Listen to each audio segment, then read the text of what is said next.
진짜 솔직한 얘기로 딴 거는 다 이렇게 봐줄만 한데 관세를 비롯해서 경제 정책 이거는 나는 진짜 이거 보고 있으면 짜증이 나는 게 네. 우리나라의 펀더멘탈이 생각보다 나쁘지 않다라고 저는 생각합니다. 사람들이 보기에는 지금이 너무 나쁘다는 것만 생각하는 게 아니라 지금이 나쁘니까 앞으로 좋아질 거다라는 걸 주식시장은 반영한다라고 저는 생각을 하고요. 딱히 장세가 그냥 외국인은 아니고 기관은 방어만 하고 있고 개인주도 장세입니다.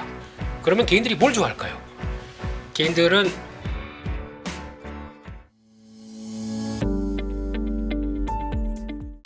4월 3일 이후로는 정신은 없었는데 우리 한국 시장 괜찮네요. 네. 이걸 어떻게 설명하고 계세요, 한 의원께서는? 저는 주식이라는 거는 지금이 나쁠 때 앞으로 좋아지는 걸 반영할 가능성이 되게 높은데 예. 사람들이 보기에는 지금이 너무 나쁘다는 것만 생각하는 게 아니라 지금이 나쁘니까 앞으로 좋아질 거다라는 걸 주식시장은 반영한다라고 저는 생각을 하고요. 첫 번째로는. 두 번째로는 이제 연기금에서 주식을 많이 사주는 것도 매우 큰 도움이 된다. 작년에 얘기 나왔던 게 그때 우리 김민우 대표님이나 나와서 얘기를 많이 제가 한 건 아니고 얘기해 주신 건데 기본적으로 국민연금이 갖고 있어야 되는 우리나라 주식의 하한선이 있습니다. 예. 장기적으로 해놓은. 예. 그거보다 훨씬 밑에 있었거든요. 어허. 그러니까 요거를 장기적인 하한선까지는 맞추는 과정이 아직 나오고 있어서 아직. 외국인이 조금만 파는 걸로는 충분히 메꿔지는 그런 거가 있다라고 저는 봐요. 그래서 그런 두 가지가 맞물려가지고 우리나라 장이 나쁘지 않고 한국은 그리고 기억하시게 제가 그 회방의 날 다음 날인가 나왔었는데 그때 제가 뭐라고 얘기했는지 기억이 나냐면 우리나라 왜 이렇게 안 빠지는지 조금 불안하다. 그게 목금 우리나라 안 빠졌거든요. 근데 월요일 날 사실 한국이 진짜 많이 빠졌어요. 근데 목요일 날 그날 하루 빠진 게 저 오히려 차라리 잘 됐다고 보는 게 그때 많이 팔고 나서 정확하게 트럼프 대통령이 관세 유예를 해주면서 올라온 거거든요. 저는 그 흐름도 되게 영향을 줬다라고 봅니다. 그래서 타이밍도 되게 좋았고 앞으로 우리나라가 좋은 경제 정책을 쓸 거라는 믿음도 있다. 저는 그렇게 생각해요. 네. 우리 민수 형 네? 어떻게 설명하실래요? 우리가 해방의 날 이후 우리가 좋아. 왜? 회방의 날이죠. 무슨 해방의 날입니까? 네. 저럴 때나 해방 쓰는 거 아닙니다. 제가 가뜩이나 지금 다들 힘들어했는데 거기다 그분한테 드린 도널드라는 분한테 드린 얘기입니다. 트럼프는 또 다른 생각을 하실 테니까. 도널드한테 들은 얘기다. 예. 전혀 다른 이중인격이시니까 그렇게 드린 얘기고. 이러면 또 조만간 우리 부활절인데 또 비행기 문 앞에서 또 한 번쯤 던져주면은 또 뭐가 바뀌지 않을까 이런 생각도 드는데 생각해 보니까 부활절에는 집에 가야죠. 네, 그래서 모르겠지만 골프장에 계실지도 모르겠지만 아무튼 그렇게 바라보는데 한국 시장은 그런 것 같아요. 이게 보통 보면은 그러니까 지금 딱히 장세가 그냥 외국인은 아니고 기관은 방어만 하고 있고 개인주도 장세입니다. 개인주도 장세. 요거를 꼭 생각을 해주시는 게 좋을 것 같아요. 매매하시는 입장에서 보게 되면 그렇게 마음 먹고 매매를 해야 편합니다. 그러면 개인들이 뭘 좋아할까요? 개인들은 저희 같은 트레이더들은 센 거 좋아합니다. 아주 강한 거. 센 거. 예, 센 거 뭔가 꿈틀거리는 거. 그렇죠. 당장 내일 모르겠어. 오늘이라도 뭔가 센 거, 일단 강한 거. 3분봉에서 꿈틀거리는 거. 아이고 그거보다 더 심한 것도 막 나오고요. 티차트. 요즘 이 틱차트 오랜만에 듣네요. 예. 요즘 같은 시장 분위기에서 상한가 10번 간 종목 있는 거 아십니까? 예? 상한가 10번이 간 종목 있는 거 아십니까? 10거리를 연속 상한가? 예. 그런 종목이 있었어요? 있었습니다. 오늘 풀렸더라고요. 오늘 보니까. 뭔데? 상지건설, 쌍지건설. 정치인 테마죠? 뭐든 간에. 뭐든 간에. 예. 그 건설회사 도급 순위가 어느 정도쯤? 모르겠습니다. 저는. 예, 그냥 예. 그렇게 얘기할게요. 네. 예, 주가가 시작했을 때 1,000몇백 원이었나, 2,000몇백 원이었나. 하여튼 그 정도쯤에서 오늘 6만 원인가 찍었습니다. 오늘 주가는 3만 몇천 원이던데요. 예, 3만 8천 원에 끝났고요. 예. 이런 게 탄생할 수 있는 배경은, 그러니까 좀 일단 작년에 많이 고생했고 그러다 보니까 올해 그렇다고 이렇게 쭉 분위기 보니까 장은 안 빠질 것 같아요. 뭐 하냐면은 붙어! 그러면서 막 수익률 게임이 나오고 있는 환경에서, 그러니까 이번에 또 되게 때라고 표현해야 되나? 그러니까 시기가 좋은 게 이런 때 왜 그 어떤 시기가 있거든요. 그 정치 테마주나 아니면 정책 테마주나 막 이렇게 뭐 붙어가지고 막 움직일 때 그런 좀 이렇게 손발이 딱 맞았던 시기다 보니까 그렇게 강력하게 막 변화가 들어가는구나라고 생각하고 있고, 근데 그거는 그냥 따로 본다고 하더라도 나머지 종목들도 그래요. 무슨 뭐 누구 관련 주식 관심도 없습니다. 왜 그런지도 몰라요. 네, 근데 그게 나중에 몰고 매매하다 보니까 나중에 누구 관련 주려면 그래도 넘어갑니다. 그다음에 다른 날 또 뭐 누가 어디를 방문했다 그러면 그 관련된 섹터 막 쭉쭉 가고 있고, 이게 지금 현 시장의 현실입니다. 그러니까 이게 어떻게 보면은 뭐 펀드멘탈 생각하면서 막 뭐가 좋다라고 하기는 어렵죠. 어려운데 수익률 게임이 벌어지는 배경들을 보시는 게 좋을 거고, 그렇다고 해서 완전히 뭐 아무 이유도 없이 움직이는 건 아닙니다. 요즘 오늘 같은 경우도 하나에어로스페이스 86만 원까지인가 하더라고요. 장중에. 뭐 어떤 논리로? 논리가 논리 딱 하나 그겁니다. 유상증자 한다고 했다가 유상증자 그러니까 정정을 두 번째 했어요. 그러니까 금액도 줄이고 뭐 이게 참여하는 것도 그룹사에서 더 늘어나. 죄송합니다. 한화 얘기 죄송합니다. 예. 네. 그러다 보니까 그게 모멘텀 갖고 가는데, 그럴 수 있던 배경은, 그러니까 방산 강하고 조선 강하고 했던 배경들은 관세랑 노관세, 관세랑 상관없다 이런 쪽으로 나오기 시작하면서 막 뭐가 변화가 되는 것들이면은, 거기서 이제 주도주가 나오기 시작하면서 나오는 과정들이, 이것도 어떻게 보면은 이거 못 가니까 이쪽으로 가서 우르르 가서 붙는 수익률 게임이죠, 이것도요. 바이오 종목이 되게 괜찮거든요. 지금 여전히 되게 괜찮고, 어제 뭐 일라이릴리가 GLP-1 경구용을 성공시켰다는 이유만으로 우리나라가 오르는 건 사실 말이 안 되는 거, 원래는 말이 안 되는 건데, 분명한 사실은 그런 종류의 것들은 당장 매출이 나는 게 아니라 임상만 갖고 사람들이 돈을 버니까 관세랑 전혀 관계 없잖아요. 일단 사는 거고. 그리고 아까 김민수 대표께서 좋은 얘기를 해주신 게, 주가가 지수가 여기서 안 빠질 것 같다라는 확신이 사람들이 있기 때문에 돈을 갖고 저기를 살 수 있는 거죠. 저 그래서 삼성전자 주가를 되게 열심히 보는 이유가, 삼성전자나 큰 종목들을 외국인들이 오늘도 매수를 많이 해줬거든요. 그러니까 그런 식으로 붙게 되면은 지수가 예를 들어 지금 2480인데 저번에 그러니까 2300이 잠깐 깨졌다 왔거든요. 근데 저번 종가는 안 깰 것 같다라는 믿음이 있으면 삼성전자 안 사고 코스닥에 있는 바이오를 사는 게 낫다고 판단을 하는 거죠. 그리고 코스닥 바이오가 싫은 사람은 하나에어로스페이스를 사든, 뭐 오늘은 뭐 현대차를 또 많이 사셨던데 뭐 이런 식으로 붙을 수 있는 감이 있는 거죠. 저는 그래서 분명히 얘기하신 게 맞고, 거기다가 그래도 삼성전자 주가를 진짜 열심히 봐야 된다. 지금은 전자가 작년 말 종가가 49,900원이거든요. 어디까지 빠지지 않는다는 믿음이 있어야 기타 종목들도 되더라. 저는 그 얘기를 꼭 드리고 싶었어요. 일단 4월 세 번째 주입니다. 4월 세 번째 주가 끝났습니다. 또 오늘 더 그랬어요. 오늘 또 종목들이 막 난리를 막 피더라고요. 난리를. 예. 그러니까 좀 가만히 있을 수가 없어요. 장중에도. 그래서 뭐 아유 하다 보면 그냥 하루가 금방 갑니다. 근데 오늘 같은 경우 딱 또 하루 휴장한다, 미국이. 또 더 얘기 나올 거 없다. 그러다 보니까 그냥 더 이렇게 난리를 쳤다고 봐야 될 것 같고요. 일단 첫 장을 보시게 되면은 일단 확연하게 드러나죠. 예, 그래도 그러니까 끝에만 보시면 될 것 같아요. 뭐 크롬은 비슷한데 끝에서 고개 탁 쳐드는 코스피와 코스닥이 있는 반면에 탁 쳐주는. 이게 발장구를 탁 쳐서 이제 발딱 올라오는 거죠. 예. 요거. 그렇죠. 이거 스냅.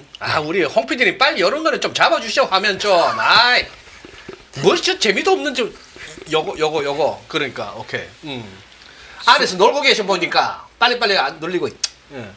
예. 수고하셨습니다. 예. 요거 그렇게 딱 들어오는데 중국도 약간 이제 비슷한 모습들 나오고 있고요. 그러니까 요즘 완전히 그런 분위기더라고요. 그러니까 글로벌 이렇게 여러 가지 기사들 보게 되면은 우리 핑이 형이 윈 이런 분위기. 핑이 형님 윈 이런 분위기. 네. 중국이 더 대처를 잘하고 있다. 그런 쪽으로 얘기가 핑이 나옵니다. 형님. 네. 핑계에서 그래도 최고시지 않습니까? 티니핑이 그 다음이고요. 네. 그래서 그런 쪽으로 봤었을 때 그런 분위기가 이제 시장에서도 약간 나오면서 그래도 우리는 우리가 잘 해나갈 수 있어라는 약간 좀 뭉치는 느낌? 그냥 그렇게 보더라고요. 그러다 보니까 이제 중국은 좀 강한 것 같고, 근데 미국은 아직까지도 제대로 반응을 못 하고 있고, 근데 미국 쪽 동향들 보게 되면은, 그러니까 종목들 이렇게 쭉 본다고 하더라도 그런 거 있잖아요. 그러니까 이번에 초적인 그 차트 보게 되면 봉이 2개 정확히 딱 만들어놓고 봉 2개 좀 이따 보면 나오겠지만 그 다음에 딱 몰라 이런 분위기 이쪽에서 뭐가 안 모입니다. 그게 더 중요한 것 같아요. 만약에 뭐 저항을 받았다고 하더라도 그 다음에 탁 치고 이제 돌리려고 하는 이런 자세가 좀 나와야 되는데 몰라 머리 아프니까 그냥 쉬자 부활절 쉬자 이런 분위기가 나온 것 같아서 조금 아쉽습니다. 네. 그런 것 같고 그런 쪽에서 일단 미국 증시 보시게 되면은 일단 S&P 500 지수인데 일봉상으로는 일단 지금 여기 나왔던 부분 그러니까 약간 5,500선 근처에서 갭하고 이게 중요한 저항선이 여기 슥 다가오다 보니까 거기까지는 그래도 한번 쳐줄만도 한데 옛날에 미국 시장 같으면 그런 힘이 좀 있었을 거예요. 지금 보게 되면 한 번, 두 번 딱 치더니 그냥 탁 나버립니다. 그런데 그렇다고 해서 밑으로 지금 쉽게 빠지겠느냐? 여기도 지금 지수 때 한 5,300선 근처 쪽에서는 또 쉽게도 못 밀립니다. 예, 지금 예. 그런 상황들인데 지금 이 상황 가지고 또 미래 압력도 그렇게 크진 않더라고요. 그러다 보니까 다음 주 미국 시장 개장하면서 그러니까 그 사이에 아무 일만 없고 그냥 평안하게 지나가게 되면은 일단 반발매 나올 수 있을 것 같아요.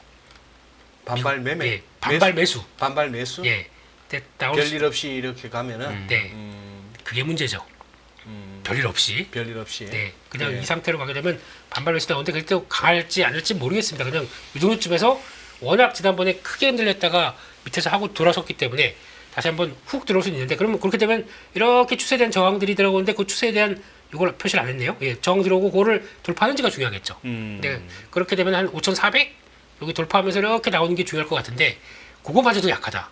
그럼 뭐 고점이 낮아지는 거죠. 뭐 지금 네네. 네, 그런 쪽으로 보면서 일단은 약간 변곡 느낌은 들어오는데 그렇다고 시원한 거 뭐 없는 그런 쪽인 것 같고 문제는 또 이거 같습니다. 필라델피아 반도체 지수 같은 경우도 일단 훅 밀렸기 때문에 돌아오긴 돌아오는데 지난번에 보셨던 것처럼 지금 저항대 쪽을 못 들어가고 있고 그래서 지금 계속 놀고 있습니다. 놀고 있는데 추세가 워낙 강력해요 지금요. 하방 압력이. 그러니까 이거를 돌려서는 모습들이 나와야 되는데 그 어떤 트리거가 뭐가 될 것이냐라고 봤을 때 그러면 그나마 이제 실적 시즌 들어가죠. 네. 네. 위원님 이번에 미국 기업들의 실적 동향을 어떻게 생각하십니까? 실적 지금 나쁘진 않은데 전부 이제 가이던스가 별 볼 일 없는 경우가 많아가지고 네. 참 상황은 그런 것 같아요. 그러면 시장이 가이던스에 반응할까요? 근데 TSMC 같은 회사는 이제 어제 실적 발표 잘 나오고 가이드도 잘 나와서 잘 나왔는데 네. 유나이티드 헬스케어라고 이제 보험회사가 하나 있는데 걔가 좀 많이 깠거든요. 그러니까 그런 애들은 또 20몇 % 빠지고 하더라고요. 네. 근데 이제 제 생각에는 주가 빠진 애는 좋게 반응할 거고 주가 오른 애는 나쁘게 반응할 것 같아요. 별로 실적은 중요하지 않을 것 같다라고 저는 생각해요. 주가 위치에 따라서요. 훨씬 위치가 중요하다 이번에는. 많이 빠져 있는 종목은 뭐 약간 가이던스가 시원찮아도 의외로 안 빠질 수 있고요. 아, 많이 올라와 있는 애는 상대적으로 시원찮아 많이 빠질 거다. 유나이티드 헬스가 440달러에서 600불까지 최근에 올랐거든요. 예. 그렇다고 하루에 22% 빼더라고요. 그러니까 뭐 그런 게 참 미국 시장의 특징이긴 한데 그런 그림일 것 같아요. 저는 이번 미국 시장이. 네. 그러면은 네. 지금 필라델피아 반도체 지수 보다가 질문하신 거니까 엔비디아는 최근에 막 뉴스가 막 쏟아졌는데 뭐 H20을 어쩌고 저쩌니 이거는 뭐 대충 반영 다 된 거로 보세요. 아니면 엔비디아는 아직도 뭐 좀 그거 합니까? 야가 지금 90불이 중요한데. 네, 저는 개인적으로는 이 55억 불을 사람들이 어떻게 오해하고 있는 것 같냐면 오해? 저 약간 있다고 보는 게 네. 공시한 걸 보면 55억 달러를 약간 무슨 손실을 처리하는 것처럼 공시를 했단 말이에요. 이걸 좀 잘 읽어보시면 원래는 H10을 열심히 팔고 있고 트럼프 대통령이 분명히 허락해준다고 했는데 그 다음에 공시한 이유가 가지고 있는 재고나 살던 여러 가지 승인 여러 가지가 뭔가 문제가 있을지도 몰라. 우리 지금 아직 받질 않았기 때문에. 그래서 일단 이번에 그거에 관련된 손실을 잡을 거야예요. 그 얘기는 반대로 말하면 물론 또 트럼프 아저씨가 하도 말을 자주 바꾸니까 몰라 이럴 수도 있지만 말을 지킨다는 가정하에서 내가 약속한 대로 다 승인해 줄게. 이러면 그 55억 불은 다시 환입이 돼요. 환입이. 왜냐하면 문제가 있다고 잡았는데 문제없이 팔게 되는 거니까. 아하. 저는 그런 차원에서 시장이 55억 불 좀 과대 계산하고 있는 것도 있다. 전 첫 번째로 보고요. 두 번째는 엔비디아가 중국에 팔고 안 팔고도 되게 중요한데 우리가 작년 한 11월까지 AI가 예. 앞으로 10년 간다고 얘기한 분들이 다였잖아요. 근데 갑자기 올해 들어서 AI를 아무도 안 쓴대요. 갑자기 주가 빠지니까 약간 이상하지 않으신가요? 아유, 참. 저 너무 이상해. 딥식이라는 거 뭐 좋은데 딥식을 쓰고 오히려 반도체 딥식 처음에 나왔을 때 뭐라 했는지 기억하시냐면 회사의 그 훌륭한 애널리스트들이 뭐라 그랬냐. 딥식이 나왔기 때문에 오히려 AI를 더 많이 쓴다. 그래서 브로드컴이라는 기업 주가가 막 미치듯이 올랐었거든요. 이거 더 많이 쓴다고. 근데 지금 딱 2달 됐나? 갑자기 안 쓴대요. 저는 받아들일 수가 없다. 인터넷을 보나 스마트폰을 보나 그 다음에 뭐 있죠? 서버를 보나 오래 가거든요. 그러면 갑자기 AI를 사람들이 안 쓰는 이유를 명확히 얘기해 줘야 됩니다. 근데 그 얘기한 사람 없고 그냥 수요가 약하다고만 말하거든요. 그거는 저는 좀 이상하다라고 생각해요. 그래서 엔비디아가 다 반영됐는지 아닌지 모르겠지만 조금 오해가 있고, 그리고 엔비디아의 유일한 지금 장점은 뭐냐면 4월 말에 실적 발표를 하지 않습니다. 엔비디아는 4월 말에 하지 않고요. 네. 5월 말에 합니다. 실적 발표. 회계가 좀 다 회계는 더 다르거든요. 네. 예. 그러니까 실적 발표가 없으니까 더 마음이 편한 거 아닐까요? 딴 거 막 막고 있는데 막 두드려 막고 있는데 얘는 5월까지는 아무 얘기가 없을 거거든요. 그러니까 실적 발표가 훨씬 늦게 있으니까 테슬라부터 쭉 실적 발표할 거잖아요. 걔네 실적을 다 보고 나서 엔비디아는 발표가 됩니다. 그러니까 이미 다 두드려 맞을 때로 맞고 나서 발표가 되는 게 더 나을 수도 있다라고 저는 생각을 하는 거죠. 그러면 앞으로 엔비디아를 누가 사줄 것 같아요? 엔비디아를 누가 한국인. 어? 한국인. 아 주식이요? 주식을. 미국 뭐 매니저도 사주고 다시 사줄 것 같은데요, 저는. 사줄 엔비디아. 것 같아요? 네, 저는 충분히 살 수 있는. 물론 밸류에이션 너무 좀 지겹고 요즘 같은 우리 코스닥장에서 밸류에이션 얘기하면 미친 사람 소리 들을 수도 있지만 엔비디아 PER이 지난 5년 10년 기준으로 하면 제일 싼 수준까지 내려와 있긴 해요. 현재. 네. 그러면 물론 이익이 더 날 거냐 안 날 거냐의 싸움이 있긴 하지만 미국의 기업들은 우리나라처럼 막 이렇지는 않으니까 시클리컬하지 않으니까 그런 거를 보는 분들 입장에서는 엔비디아를 쳐다볼 수 있는 상황일 수 있을 것 같아요, 저는. 형은 지금 엔비디아 사실래? 저요? 어. 코스닥 할 건데요. 아, 코스닥 하신다고? 예. 하다가 지구가 좀 이상하다 그럼 그때 사겠죠. 네. 지금 판 여기서 벌어져 있는데 뭐 거기서 있지 왜 또 딴 파 가서 키울 거 생각합니까? 그냥 있는 파. 상징것을 몇 프로 먹는데 형은? 아무 안 했다니까요. 안 했어? 아니, 살 수도 없었어요. 그냥 점상으로 쭉 가는데 그걸 어떻게 다시 한번 말씀드리지만 예, 그런 것도 있다더라. 뭐 그림 왁구죠. 예, 그림 좋으네 뭐 이러면서 그냥 그러고 봤다 그런 것도 있네. 끝입니다. 더 이상 이거는 뭐예요, 이거는? 손흥민? 저장 이런 거. 예. 예. 오케이. 그리고 왔다 보니까 오는데 그 테슬라에서 계정에서 뭐 발표했더라고요. 네. 쭉 하면서 장문회. 테슬라에서? 예. 곧 로보택시 뭐 된다는 6월 달에 뭐 뭔가 크게 할 것처럼 예. 발표했더라고요. 그 6월 가봐야 되는 거 아닙니까? 그럼 맞아요. 일론 머스크 계속 그래왔습니다, 지금까지. 근데 왜 지금 여기서 딱 나왔을까요? 글쎄. 네. 뭘 누가 묻지도 안 했는데 왜? 그러니까요. 제가 보기에는 실적이 별로 같아요. 근데 좀 이제 양념치는 좀 있는 것 같습니다. 약간 동줄이 타나? 모르겠습니다. 생각보다 실적 별로다 보니까 나가서 분명히 이제 실적이나 가이던스 이런 얘기 안 하고 우리 앞으로 뭐 할 거다 이거만 또 열심히 할 겁니다. 이렇게 팡팡 뛰면서 이제 그거 하실 거예요 분명히. 그러니까 그쪽에서 그래서 이걸 약간 묻혀야죠. 그러다 보니까 지금 사전 작업이 제 느낌입니다. 그래서 갑자기 부활절 전날 이런 거 보내고 있나 이런 생각이 들어가지고 예. 그랬습니다. 거기까지 보시고요. 일단 코스피 지수 일봉을 보시게 되면은 아까 보셨던 미국과 정반대입니다. 요 변곡점이 어딨냐면은 그러니까 4월 한 중반 때부터 그때부터 우리는 미국은 이렇게 쭉 빠지는데 저희는 탁 턴하기 시작합니다. 그때 어떤 변화가 나왔냐면 딱 하나가 그거 있었습니다. 외국인들이 매도가 줄었어요. 매도가 줄었다. 예. 그러니까 이때는 아주 공격적으로 매도하고 선현물 다 들어오더니 이날부터는 선물도 바뀝니다.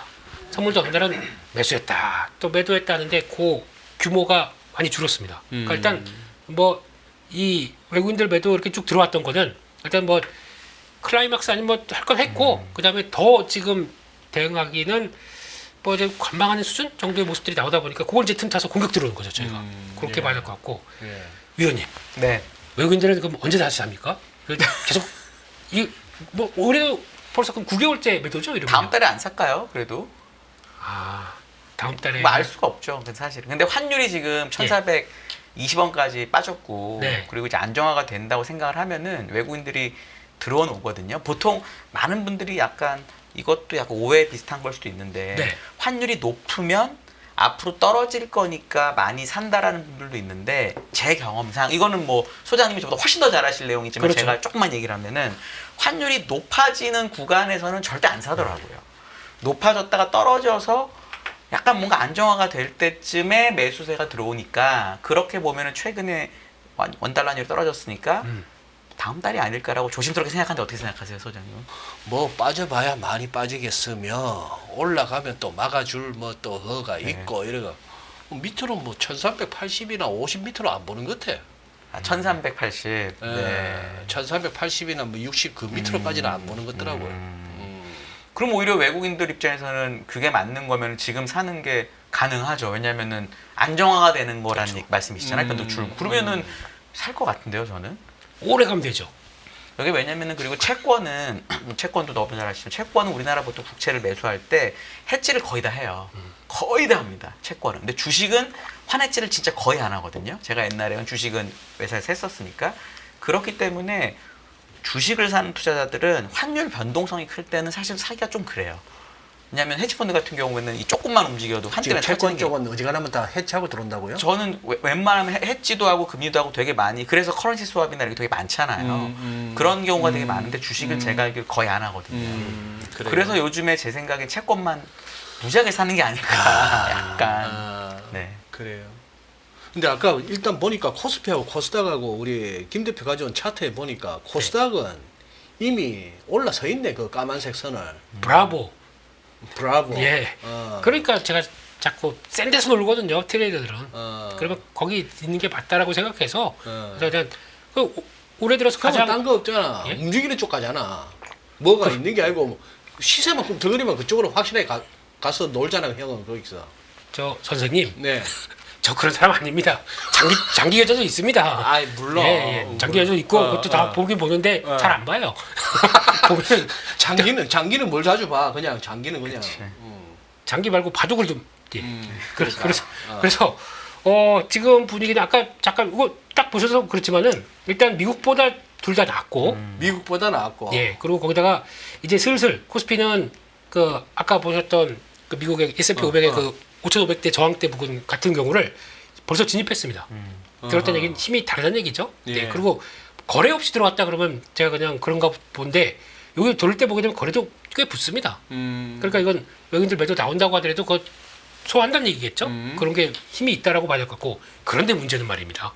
네, 미국 시장이 제대로 돌지 못하는데 저희가 코스피 기준으로 2,500선 이 저항대 돌고 위쪽으로 쫙 올라가느냐 이건 다른 문제 같아요. 그러니까 그거는 미국 시장이 거기도 덜 빠지거나 좀 그래도 횡보하거나 뭐 약간 좀 모멘텀이 없거나 그런 쪽으로 나가줘야 이제 저희도 그거 보면서 눈치 보면서 요 저항대를 안착을 할 것 같거든요. 그럼 일단 성결은 미국 시장 안정이 일단 중요할 것 같고 그래야 더 세지는 거에 대한 첫 번째 모습일 것 같고 그렇게 되기 시작하게 되면은 조금 더 나은 분위기가 나올 것 같은데 근데 그걸 모르지 않습니까? 뭐. 또 무슨 얘기를 할지 네. 예. 보니까 지금 일본하고 협상하고 있잖아요. 예. 잘 안 되는 것 같아요. 그런 느낌이 안 드세요? 네. 만약에 조금만 진전이 나갔다 그러면 거기 SNS에 막 방방 뛰면서 얘기하셨을 것 같은데 그대로 얘기가 없으신데 별로? 그러니까 뭐 이견이 좀 많지 않나. 그러니까 일본도 물론 이제 약간 다 퍼줄 것처럼 하지만 일본에 뭐 민감한 걸 건드린 것 같아요. 제가 보기에는. 하다못해 전세집을 구해도 몇 군데는 가보고. 그럼요. 네? 공인중개사도 몇 군데 가보고 뭐 한번 집도 한번 가보고 하는 건데 그러려면 좀 며칠이 걸릴 수도 있는 거고 그런데 이거를 뭔 놈의 협상이라고 해갖고 후다후다 아니 뭐 75개국하고 거의 90개국하고 90일 이내에 협상을 한다고 요새 대서소가 아니고 그 뭐라 해도 와 요즘 AI가 다 합니다. AI가 다 하나. 예. 어쨌거나 뭐 좀 그래요. 너무 좀 후다후다 급하게 하긴 하는데. 아니 근데 다 좋은데 왜 이렇게 일목으로 보면은 나중에 한번 보여드릴 기회가 있겠는데 일목으로 보면 왜 5월 초에 가서 2,500 저 얼마지? 우리가 코스피가 말이에요. 40입니다. 30이나 40. 2,550은 왜 이렇게 무섭지? 5월 접어들면서 양원에서 음운으로 바뀌고 확 꺾이는데, 물론 이제 과거 주가 추이가 그랬으면 저건 저럴 수밖에 없는데, 그 부분을 2,550을 넘어줘야 되는구나. 그리고 데드크로스 본격적으로 나는 게 그 무렵이죠. 있죠. 예. 그러다 보니까 그때는 좀 다 그러더라고요. 기술적 분석하시는 분들도 다 그때를 일단 좀 당변곡점으로 많이 보더라고요. 지금 어쨌거나 다음 주는 그거네요. 이제 5월선이 21선하고 부딪히고 있는데 21선 우하향하고 있는 이걸 갖다가 이 저항을 뚫고 올라가서 60일, 120일 첩첩산중인데, 그래서 2,520, 2,550, 2,600까지 꾸역꾸역 가는 와중에 그 중에 뭐 또 이상한 뭐 택도 아닌 것들이 막 상한가 몇 번 하면서 이제 사람들 그거 하는 거지 뭐. 극하면서 가겠지.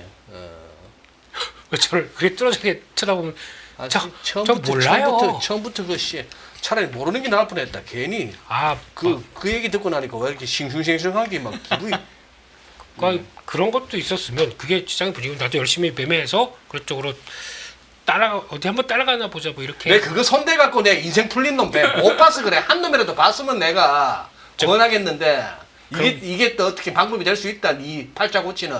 근데 주변에서 내가 한 번도 못 봐서 그거 찔락거리다가 이상하네. 그래. 내 주변에 애들이 전부 재수가 없어 그러다. 그런 거는 진짜 이거 한 방이면 돼라고 하다가 반대 케이스 한번 말씀드릴까요? 4일째 하한가가 들어간 종목이 하나가 있어요. 비교 체험 그거입니다 지금 시장에서. 네. 점하한 한 5번 맞아 보셨어? 아니요, 그 전에 녹던데요. 괜찮아 벌써 한 2번 만에 그냥 다 먹어가지고. 예. 그래요. 예. 그렇습니다. 그래서 코스닥은 진짜 어려웠던 때 왔다 갔다 좀 돌았었는데, 근데 코스닥은 지수로 얘기하는 게 아니라 코스닥은 섹터로 얘기를 합니다. 그러니까 무슨 얘기냐면 시가총액 상위 종목들의 탄력들이 얼마나 있느냐에 따라서 지수가 바뀌다 보니까, 그러면 지금은 딱 봐서도 옛날 같은 경우 지수가 이렇게 쭉 간다 그러면 이차전지가 가야 되겠죠. 그렇죠. 근데 지금 그게 아닙니다. 바이오가 가기 시작하면서 거기다가 또 중간중간에 껴넣은 게 이미용기기가 있습니다. 이쪽들이 강해요. 그러니까 그걸 안고 2차전지 안 가도 내가 끌어낼게 하고 하다 보니까 지수가 강한 거거든요. 그러니까 거기서 포인트를 맞춘다 그러면 바이오구나 이쪽으로 좀 보시면서 대가셔야 될 것 같고, 그리고 그 비만 치료제 쪽에서 펩트론이라는 회사가 있어요. 네. 그 묵직한 회사인데 네. 그게 시총 8위까지 들어갔습니다. 지금 그까지 저 왔어요? 밑에 있던 게. 그래서 그만큼, 그러니까 그건 비만 치료제 하는 거 맞죠? 111이랑 이 회사는. 하는지 아직 확정. 어쨌든 그런 거 하는 회사 중에 하나죠. 예, 하는 회사 중에 하나고. 그래서 그런 것들이 오늘 올릭스도 다시 오르고 막 그런 것들이 되는 거죠. 뭐. 그러니까 계약금은 받았으니까 뭐 하는 건 맞겠죠? 근데 그 비만 치료제 그 원리가 어떤 거예요?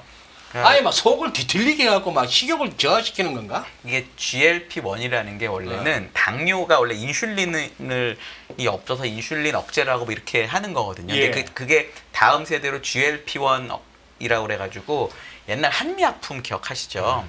한미약품도 원래 이걸 하려고 했던 거예요. 그게 사노피야. 왜냐면 사노피 전 세계 3대 당뇨병 회사가 사노피, 노보노디스크, 일라일릴인데 사노피는 프랑스 회사에서 제일 못했거든요. 그래서 사노피가 막판에 몰려가지고 한미를 쫓아간 겁니다. 이거 하면 뭐 잘 되는 줄 알고. 근데 잘 안 된 거죠. 근데 당뇨병이라는 걸 치료하는 과정에서 이 GLP-1이라는 거를 찾아보니까 야 이거를 사람들 아주 쉽게 말하면 입맛 떨어뜨리는 약이구나. 입맛 떨어뜨리는 약. 아주 정확하진 않은데요. 당뇨병이라는 게 먹으면 그 당뇨가 많은 거니까. 그래서 이거를 당뇨가 아니라 사람들 살 빼는 방법으로 써도 좋겠다. 그 GLP-1이 이제 주사제였건 지금 이제 경구용기가 나오는 거지만 주사제인데 단백질 같은 거예요. 그러니까 화학약품이 아니라. 그러니까 몸에도 좀 덜 나쁜 거 아니야? 당뇨병도 치료했으니까 이게 이제 일라일릴리가 만들고 노보노스가 만들어서 제대로 먹힌 거죠. 그러니까 오늘은 이제 그게 뭐였냐? 어제 릴리가 발표한 게 야, 주사 맞는 거 귀찮지 않아 니네. 먹어서도 된다는데 이래 사람들이 먹어서도 되나 보다. 이렇게 해서 오늘 이제 그런 종목들이 다 올라간 거죠. 그렇게 된 거죠. 아니, 무슨 관계가 있는지 정말 모르겠는데 그렇게 그러니까 장이 세다는 걸 저도 오늘 되게 많이 느꼈고, 우리 삼성전자도 보니까 막판에 그래서 플러스가 나더라고요. 양동이 나면서. 그 시장이 세긴 세구나. 진짜 기관이 연기금이 진짜 뭘 많이 사주시나 보다 이렇게 생각을 했죠. 저는. 지금 그럼 제약바이오 다 가는 거예요 지금? 다는 아닙니다. 예. 다는 아니고 특별한 아까 4연 하한가가 그 바이오 중에 하나 아닌가요? 네. 아까 그게 저를 보고 웃으세요. 아니 나는 형 보면 그냥 아니, 너무 정말 좋아. 그뜩나 나오는 거 그게 얘기만 좋아, 나오면 그래, 저를 보고 그래, 좋아. 혹시 김 대표 이러면서 아이, 혹시 그 이거 했나 이거 하시려고 아이, 그랬죠 아이, 저한테. 아이, 예예. 아이, 일단 예. 근데 아무튼 그런 거 또 마음 아프죠. 10,000원에 있던 주가가 솔직히 그때 같은 경우 이게 관리 종목이었었어요. 근데 이걸 가지고 뭐 BB 887인가 뭐 하여튼간 이제 그쪽 관련돼서 이걸 지금 거의 성공할 걸로 알고 있었거든요 시장에서는. 근데 관리 종목이지만 그건 회계 사고로 들어간 거고 그러다가 거기서 미처 빠져나오지도 못한 발표가 또 그때 되는지도 몰랐대요 보니까. 공시 나가지고 그때부터. 네, 공시 딱 난 다음부터 이게 얼마나 무서운 겁니까? 그렇죠. 예, 그렇기 때문에 뭐든지 대박은 없습니다. 대박은 보다는 열심히 잔잔바리로 네, 거기까지 하겠습니다. 네, 그래서 오늘 지수 예탁금 신용자금 추이 한번 보시게 되면요. 돈은 갔다가 좀 빠져요, 다시요. 네, 일단 빠져서 지금 53조 대 다시 내려오는 것 같은데 일단 호기롭게 막 들어왔거든요, 자금들이. 근데 그걸 주식을 사서 빠지는지 모르겠지만 그렇게 들어오는 것 같고 게다가 그나마 다행은 지금 요때 막 주가가 저희 급락하고 막 왔다 갔다 했을 때 신용이라도 많았으면 좀 크게 다쳤을 거 아닙니까? 예. 근데 아마 그 급하게 청산된 게 딱 하루 있었어요. 그날 저가 찍는 날. 2,300 거기 찍는 날 지난주 딱. 월요일 날인가. 예, 그랬습니다. 그때 네, 그날. 맞아요. 그다음 한 번만 쓰나미처럼 오후장까지 쫙 밀어버리고 그 다음에는 별로 없더라고요. 그러니까 그게 그러다 보니까 깜짝 놀라서 사람들이 이제 주가는 반등하는데 이제 신용은 정리가 되더라고요. 그래서 그런 과정들이 나왔다. 그런데 지금 보니까 한 수요일부터인가 다시 이제 살짝 고개를 듭니다. 우리 장 괜찮은데 좀 써봐 하고 살살살 또 이제 매매가 들어오더라고요. 네, 그렇게 들어오는데 아직 지금 레벨이면은 16조 때 16조 7천억인가? 좀 그 정도쯤 되게 되면 일단 여유는 있습니다 지금요. 그렇게 많은 상황이 아니다 보니까 그래서 그런 쪽으로 봐야 될 것 같고 그 정도입니다. 예, 거기까지 보시고 또 이번 주 업종별 투자자 매매 동향을 보시게 되면은 외국인들은 그냥 짐 싸갖고 가고 있고 그거를 누가 봤느냐? 의외로 개인의 매수세가 오늘 강하지 않았습니다 이번 주에. 네. 그런데 오히려 기관이 연기금이 많이 산 겁니다. 예. 연기금 기관인데 예. 연기금이 사는데 기관은 또 이게 약간 또 뒷짐지고 있네요. 예, 그런 쪽에서 일단은 그렇게 들어가고 있다라고 봐야 될 것 같고 지난주에 사모펀드가 열심히 일하더니 이번 주엔 또 조용하네요. 예, 그런 쪽인 것 같고 거기서 이제 그러면 외국인들은 딱 하나 사는 섹터가 그거 하나 있습니다. 전기가스, 통신, 음식료. 전기가스 한국전력, 통신 SK텔레콤, 이 음식료 쪽에 담배 KTNG 요거 빼고는 철강금속도 사네요. 예, 그것도 사는 거 있는데 나머지는 전혀 관심 없다. 이 포지션이 딱 이렇습니다. 약간 약세장을 그대로 따라가는 모습들이죠. 그거가 좀 보인다라고 봐야 될 것 같고 근데 기관은 조금 반대로 일단 운수 장비, 금융주 와 이거 올해 들어서 한 2월 달부터인가 계속 사더니 드디어 성공했네요. 오늘 KB금융도 이제 고개를 빡 들고 올라오기 시작하고 그러다 보니까 이걸로 버틴 것 같아. 다른 것들 막 움직인 것보다 계속 타가지고 고개 들어서 보니까 살았다 이런 느낌인 것 같아가지고 좀 그렇습니다. 그리고 보니까 전기전자도 매수하는데 전기전자 좋아하는 쪽들은 기관보다는 연기금이 들어왔고 개인들이 많이 샀습니다. 이게 지금 약간 좀 차이가 나는 거죠. 지난주 같은 경우는 기관이 같이 붙어줬었는데 여기들 파는 거 붙어줬었는데 이번 주는 그렇게 많이 반응을 안 하고 있고 연기금만 샀다라고 봐야 될 것 같고 그 중에서 또 그래도 기관 쪽에서 조금 넉넉하게 들어오는 거 운수 장비가 있습니다. 이쪽이 자동차가 아니라 조선 쪽일 것 같아요. 자동차 조선 합쳐서 보통 운수 장비라고 하는데 그쵸? 예. 자동차보다는 그쪽이 좀 더 많지 않나 싶어가지고 이렇게 들어오는 것 같은데 연기금도 같이 붙어주고 그런 것 같고 또 특이한 화학은 뭐 많지는 않지만 계속 순매수 들어와 있고 기계는 이제 원자력인 것 같고요. 그쪽에서 원자력? 예, 원자력 방산. 예, 이쪽에서 좀 여전히 들어오는 것 같고 그렇게 보여지고 있는데 또 특이한 거는 건설주도 매수가 좀 들어오네요. 그것도 이제 크진 않지만 이렇게 계속 연속으로 들어오다가 갑자기 좀 많이 들어온다 그러면 주가는 쭉 올라가는 경향이 있으니까 그것도 일단 눈에 띈다 이렇게 봐야 될 것 같습니다. 다음으로 넘어가겠습니다. 이번 주 외국인 기관 순매수 상위 종목들을 쭉 보게 되면 한국전력. 네. 뭐 하실 말씀 없습니까, 소장님? 뭐 어떤 말? 지난주에 한국전력 얘기가 어디서 막 들렸었는데 넘어가겠습니다. 내가 캣째 이거. 저 그런 거 내 절대 안 돼. 내 네. 그림 이쁘다 캣째 하는 그거. 이제 아이고 꼴랑 뭐. 예. 전부 씨뭐 하나만. 그냥 그자다가 얻어 걸리면 그거 갖고 얼마나 울고 먹는지. 내가 그하고 내가 한국전력 지난주 내가 한국전력 캤네. 그런 얘기하시려고. 좋습니다. 예. 그런 거 좋습니다. 그러면 그런 창피하고. 이렇게 뭐가 많이 오늘 안 좋으세요 어디? 많이 좀 그러신 것 같아서 그렇습니다. 그런 쪽에서 일단 뭐 보셔서도 외국인들 쪽에서 KB금융이나 그리고 또 SK텔레콤 이런 거 들어가 있던 거 삼양식품은 뭐 워낙 잘했으니까 그런 쪽들이 눈에 띄고 있고 그래도 LIG 넥소 많이 샀네요. 그리고 하나에어로스페이스 방산 들어와 있고 조선 쪽에 한국조선해양, 삼성중공업 이런 쪽 들어와 있고 그런데 말입니다. 제가 기억하기로는 LG에너지 솔루션이 꾸준히 들어와 있어요. 그러네. 네. 어떤 때는 위쪽에 갔다가 어떤 쪽에 밑에 갔다가 안 오르네요. 그래서 참 신비의 종목인 것 같은데 신비의 종목.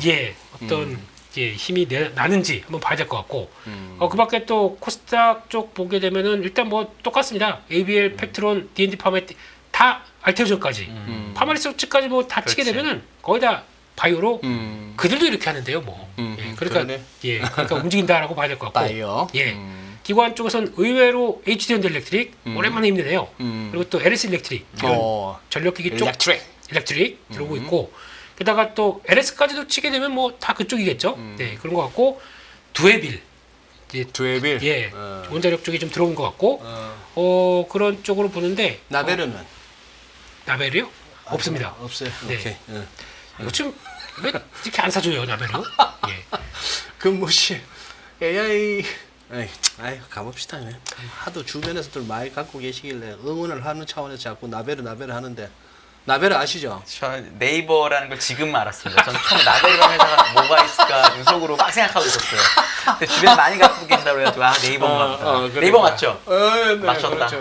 맞췄습니다. 우리는 네. 발음 보시. 저는 소장님 눈 보고 알았습니다. 이게 막 떨리시더라고요. 이렇게 뭐 장난 좀 치고 싶은데 이러면서 얘기를 하셔가지고 아직 머리가 죽지 않았습니다. 아니 저기 한이 언님 네. 수고하셨어요. 우리 연수야. 감사합니다.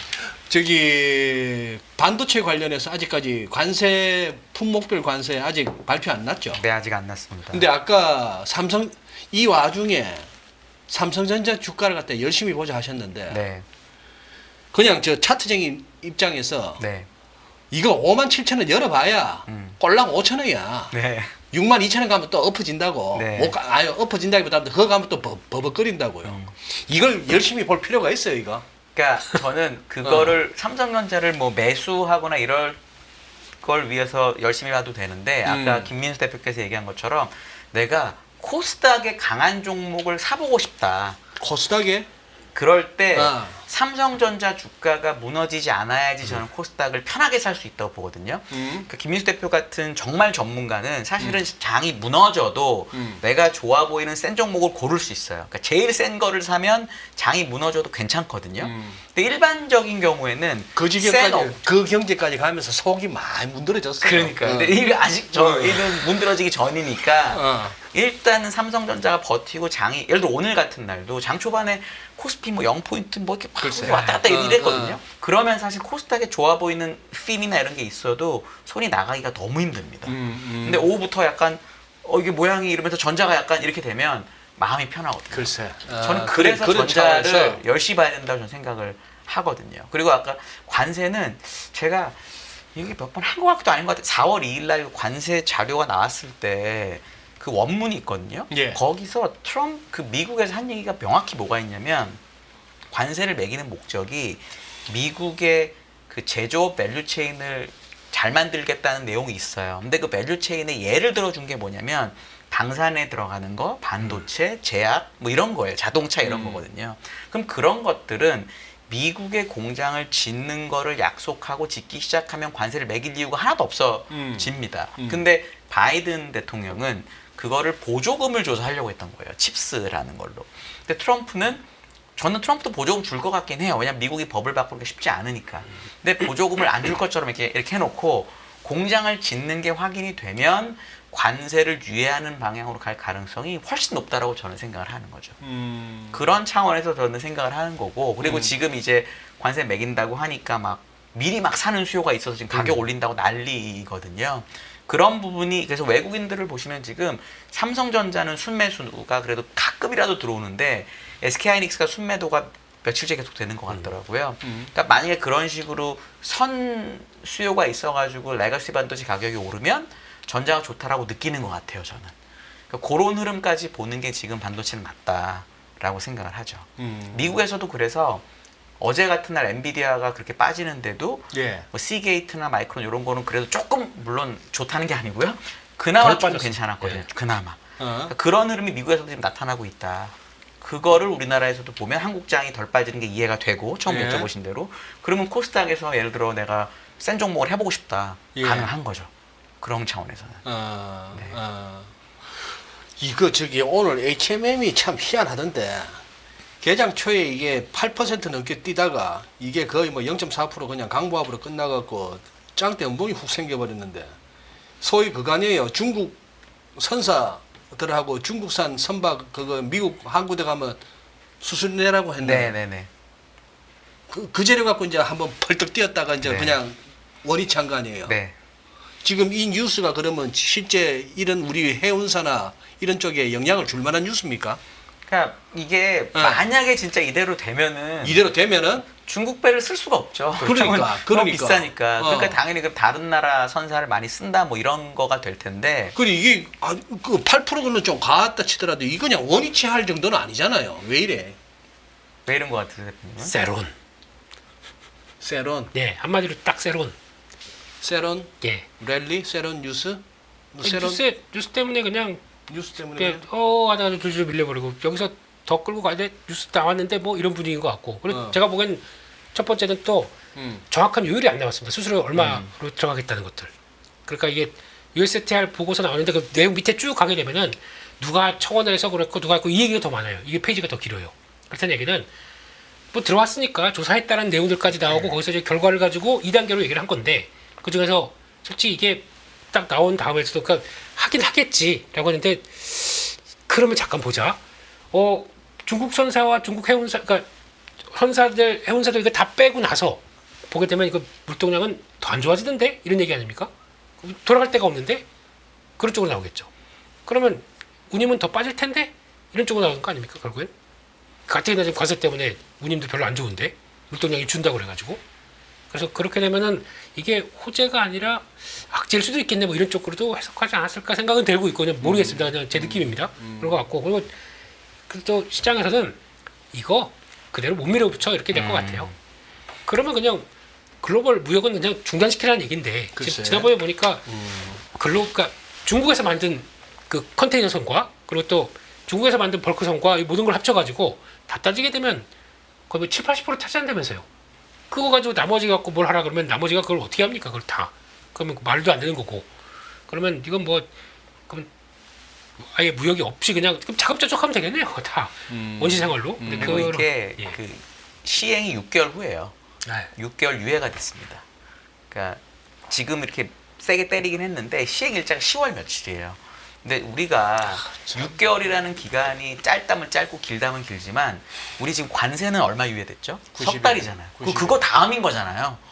그건 사실 모르는 거나 마찬가지라고 저는 생각을 하는 거고 그리고 우리 김민수 대표님이 너무 정확하고 잘 얘기해 주셨는데 보세요. 내가 배를 이렇게 돌려요. 근데 이 중국 배가 왕창 있는데 이제 앞으로 미국으로 못 간다고 치죠. 그럼 이 배들 놀리나요? 그럼 다른 지역에 엄청 덤핑 칠 거잖아요. 러시아가 기름을 못 팔게 되니까 어떤 일이 벌어지냐면 중국하고 인도에 덤핑해서 기름을 되게 싸게 팔았거든요. 유가를 내렸거든요. 그럼 만약에 이 영내에서 중국이 그런 식으로 운임을 덤핑을 치면 일단은 가격은 빠지고 보는 거고요. 그러니까. 그리고 예를 들어 뭐 H&M이 컨테이너 회사니까 컨테이너를 뭐 선을 예를 들어 갑자기 미국으로 수요가 2배 늘었다고 치죠. 그럼 컨테이너 2배 늘려야 되는데 아무리 빨리 해도 15개월, 18개월은 걸리거든요. 배를 짓는데. 예. 그런 부분도 있지 않았나라고. 글쎄 한 의원님 지금 참 그 말씀 굉장히 공감하는 것이 소위 말하는 그 규제 내지는 어떤 제재 이런 걸로 뭐가 되겠지라고 생각하는데 세상사 그렇게 예? 여기 뿡 누르면 여기 푹 튀어오르는 게 그렇죠. 당연하지. 그 말씀 아니 중국 배 그럼 노냐고 미국 안 들어가고 노냐고. 그렇죠. 그리고 진짜 솔직한 얘기로 딴 거는 다 이렇게 봐줄만 한데 무슨 뭐 불법 이민자들 저기 뭡니까 추방하고 진짜 미국 사람들 괴롭게 했던 그 깽단들 그 온통 뭐 무신이 지 살값 원래 피부보다 더 많은 새끼들 전부 저 엘살바도르 처박아 넣고 하는 다 좋고 작년 이맘때는 부활절을 갖다가 LGBTQ 무슨 가시화의 날이라고 또 선언해갖고 막 난리치고 했던 이런 건 다 되돌리는 건 좋은데 관세를 비롯해서 경제 정책이 이거는 나는 진짜 이거 보고 있으면 짜증이 나는 게 네. 막 던져 이거 정리도 안 되고 심지어 실무 부서에서 제대로 이거는 발표할 거나 이렇게 윗선에 무슨 뭐 결재를 받거나 할 정도도 아닙니다 하는데 그냥 보도가 나가는 정도. 네. 여기에 시장이 휘둘리다가 저는 이제 한 2주 한 보름 가까이 휘둘리고 나서 저거는 막 이제 그러니 하자 쪽으로까지도 나는 시장이 그게 급격하게 어떤 빅스의 하락 막 이럴 거 없다 네. 하는 느낌이 드네요. 왜냐하면 그리고 정확하신 게 재고라는 게 있는 거예요. 그 사람들은 관세를 매기면 그날 매기는 날부터 그게 문제가 된다고 생각하지만 자동차 평균 재고가 한 12~13주 되고요. 반도체도 재고가 많아요. 그러니까 뭐 재고 많다는 게 어쨌든 그게 뭐 몇 년치는 아니겠지만 그러니까 그게 저는 90일이라는 유예 기간인 것 같기도 하고 아까 얘기한 이 H&M 관련된 중국 배 관련 내용도 180일이거든요. 그럼 그 안에 또 뭔가가 될 수 있는 거니까 얘기하신 것처럼 사람들이 이제는 될 때까지 아닌 거겠지라고 생각하지 않나라고 아주 조심스럽게 생각을 하는 거죠. 고로 다음 주부터 이제 민수 형은 더 힘들어지신 거야. 네? 뭐 낮에 막 거래도 하시고 방송도 하시고 저녁에 와서 월화수목금 어쨌거나 인포메이션 라이브 2부를 책임지셔야 되는데 이제 뭐 자고 나니까 나스닥 마삼 마오 이런 날이 이제 거의 끝났거든. 아우 안 되는데 그거 좀 이래 나와. 되면은 방송하기는 참 편해. 트럼프가 말이죠. 베센테가 말이죠. 뭐 피터 나바로가 시진핑이 이러면서 막 방송은 하기 좋은데 이제 해봐야 뭐 0. 몇 프로 국채 수익률 해봐야 4bp 그쵸. 뭐 3bp 환율 해봐야 뭐 3, 4원 이제 뭐로 채우냐 말이지. 이 많은 채널들이 하루 24시간 동안 뭔 컨텐츠로 이 방송을 채우냐고. 아마 도와주실 겁니다. 누가? 도널드 분이요. 트럼프는 안 할 조용히 있을 거고 싶은데 트럼프는 조용히 있을 거고 도널드가. 도널드가 어. 그렇게 해서 아마 도와주실 겁니다. 그냥 편하게 그냥 두지 않을 것 같아요. 그분 성정이 편하게 아니면은 뭐 하기야 주변에 그거 한 사람들이 많으니 머스크가 뭐 한번 하든지 뭘 하겠다. 대기하고 있는 사람 많습니다. 뭐 하나 터뜨리려고. 피터 나바로는 이번에도 1기 때도 너무 설치다가 그냥 일찍 좀 꺼졌는데 이렇게 불꽃이 이번에도 좀 사그라드는 느낌이죠.